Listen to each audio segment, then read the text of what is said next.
Greetings fellow gamers, welcome to my latest video on soloing Battle for Azeroth raids during the Dragonflight expansion. In this video I'll be sharing with you what bosses I could not defeat and the reasons why. So if you wanted to jump into soloing BFA raids for transmog gear, this video is for you. So sit back, grab your favorite beverage, and let's dive into it. Since gear is an important factor in soloing capabilities, I'll quickly go over it for my warrior. He is gear level 386 in Fury spec with 2 item level 385 two-handers. He also has the 4-piece bonus. All other gear has either been obtained through world quests or crafting. This gear level can easily be achieved by even the most casual player in Dragonflight, so use this as a gauge while watching to determine the difficulty level. First up is Uldir. All bosses up to Mithrax were easily soloable on normal and heroic modes, and mechanics were largely ignored. On mythic difficulty, I was able to down Talok, Mother, and Zekvaz without much difficulty. The only mechanic I had to pay attention to was the floor timer during the Mother encounter. I was only able to get Vectis down to about 65% before I was overwhelmed with the nasty combination of Evolving Affliction and Lingering Infection. The main factor I see for not being able to solo Vectis on Mythic is simply the much larger health pool. I had to deal with Evolving Affliction and Lingering Infection on Heroic, but I was able to kill the boss before it became an issue.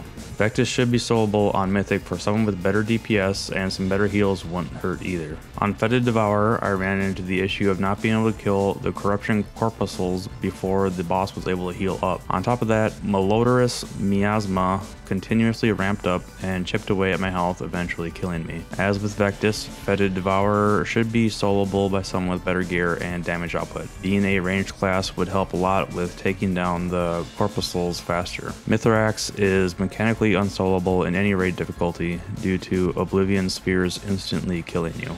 Next is the Battle of Dazar'alor raid. The first 3 bosses were easily soloable on normal and heroic modes. The 4th boss, Opulence, is where things got tricky. First off, I was unable to clear the side paths leading up to Opulence due to the constructs despawning if either of them are pulled out of their hallway. This means I had to fight Opulence with the 200% damage and health buff. When fighting Opulence, what will make or break you during the fight is your ability to survive Whale of Greed, which he casts when his energy bar gets to 100. I was able to survive 1 round of Whale of Greed with Impending Victory healing me and got him to 33%, but Wailing Greed eventually got me while Impending Victory was on cooldown. My damage was about 45 to 48k during the fight, so it shouldn't be an issue for someone that can do a bit more damage. As a pet class, it should be possible to stand in one hallway, send your pet to aggro the other construct, and then kill the construct on your side. This would only give Opulence a 100% damage and health buff, and make him much easier to kill. I'll give this a try once my hunter gets geared up. On Mythic difficulty, I could not get past the first boss simply due to the stacking dot taking me out before I could kill them. Next was the Crucible of Storms, where I could not kill the first boss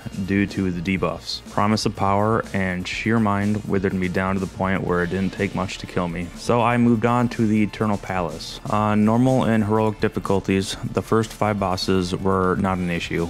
During the Lady Ashvane encounter, I was able to free myself from Briny Bubble immediately using Berserker Rage, so a class that doesn't have a way to pop the bubble or cleanse and incapacitate might have more trouble with that. Another trick I figured out was during the Orgozoa encounter, you do not want to kill the Zoetroids that spawn, since they'll put a nasty 30-second dot on you.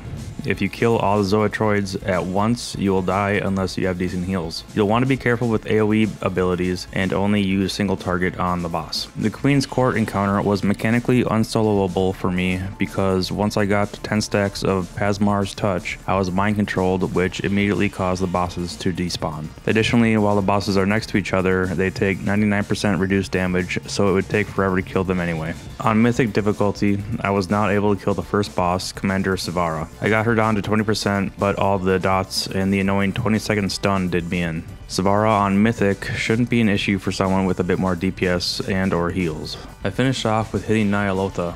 On normal difficulty, I was able to clear 9 bosses with relative ease. The bosses where I had to pay attention to mechanics were Maut, Drestagoth, and Il'gynoth. When Maut gets to 100 energy, he'll become a statue and reflect your damage back at you, and you can quickly kill yourself if you're not paying attention. Just wait until he is done casting Obsidian Shatter, then finish him off. During Drestagoth, you need the debuff Void Infused Ichor to damage the boss, or else he'll heal the damage. Killing a Maw will cause puddles to form on the ground. Run through the puddle to get 30 seconds of Void Infused Ichor. Other than that, the encounter is easy. On Il'gynoth, when the organs come out, interrupt their pumping blood cast. You can also take this time to let the debuff Eye of N'Zoth wear off, since it could cause issues if it stacks too high. I was unable to down Raden. This stacks of Nullifying Strike reduced my maximum health too much to survive the damage. Also, dealing with the Essence of Vita and Essence of Void as a melee class is a huge pain. A Hunter or Warlock would likely have a much easier time with Raden, since the pet could eat the Nullifying Strike and tank Raden away from the portals. So he's not impossible, just not the easiest boss for a warrior. On Heroic and Mythic difficulty, I was unable to kill Rathian at the start. He just puts out too much damage that was impossible for me to heal through. He could likely be taken out by a class with better heals. Thank you for watching my video on soloing Battle for Azeroth raids in World of Warcraft as a warrior. I hope the tips and strategies I shared were helpful for you to down the bosses as a solo player. Remember, gear is an important factor in soloing capabilities. If you have better gear, DPS, or healing, you may be able to successfully solo some of the bosses I was not able to. So keep practicing and don't give up. Whether you're a seasoned solo player or just getting started, I hope you enjoyed this video and learned something new. If you did, please consider liking and subscribing for more content. I also want to thank the people who have subscribed, as I just passed the 100 subscriber mark. So thank you. Until next time, keep on gaming.